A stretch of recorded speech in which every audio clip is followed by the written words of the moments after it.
Hello students, आप सभी के लिए कक्षा 11वीं का वार्षिक परीक्षा पेपर में लेकर आ चुका हूं। आप सभी बच्चों के लिए यहां पर हिंदी विषय का ये पूरा पेपर सॉल्यूशन सहित मैं आपको बता रहा हूं।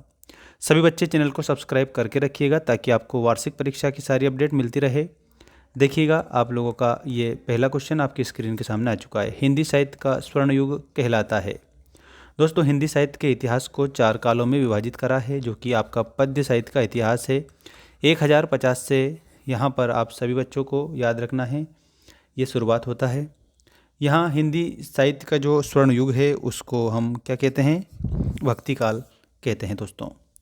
तो यहाँ पर भक्ति काल आप आंसर कर देंगे। इसके बाद में आप लोगों का जो अगला क्वेश्चन है वो ये रहा।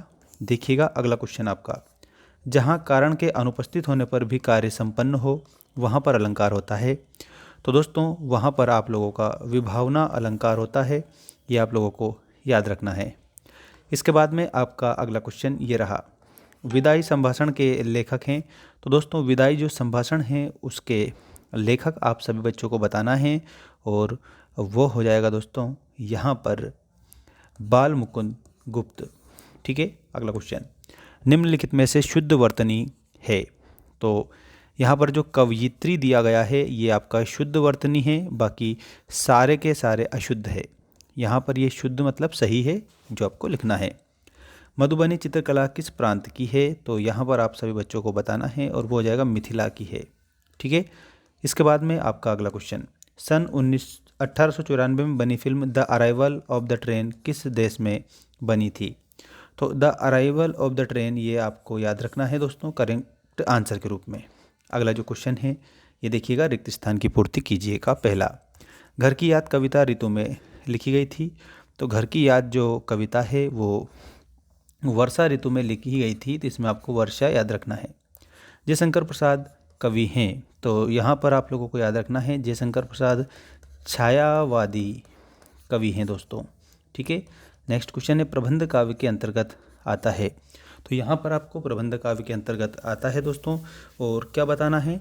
तो यहाँ पर आप सभी बच्चों को रामचरितमानस बताना है, ये प्रबंध काव्य के अंतर्गत आता है। अपू की भूमिका निभाने वाले लड़के का नाम क्या था? तो यहाँ पर सुबीर बनर्जी, अपू की जो भूमिका निभा रहा था उसका नाम सुबीर बनर्जी था दोस्तों। ठीक है। अगला क्वेश्चन, वह परिश्रम करता तो अधिक सफल होता वाक्य है। तो यहाँ पर आप सभी को संकेतवाचक वाक्य के रूप में इसे बताना है, क्योंकि इसमें हमें संकेत दिया गया है। ठीक।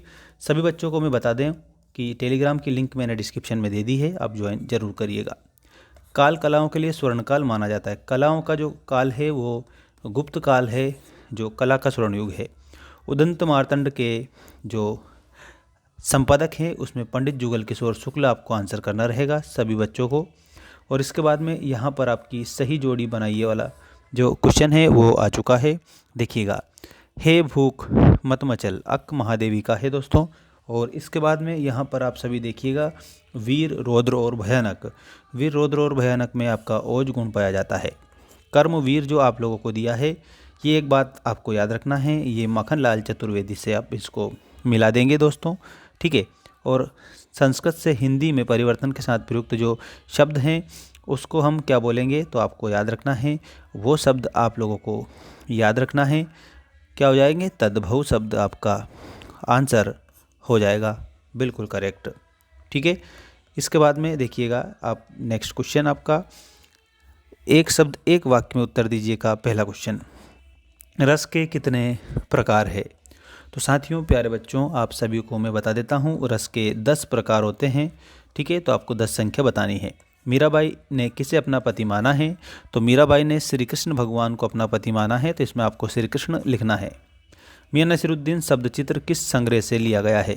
इसमें हम हशमत आप सभी बच्चों को लिखना रहेगा। ठीक है। नेक्स्ट देखिए, किस रस को रसराज कहा जाता है? तो दोस्तों, जो श्रृंगार रस है इसको रसों का राजा अर्थात रसराज कहा जाता है, तो श्रृंगार रस इसमें बताना। अलंकार किसे कहते हैं? ठीक है।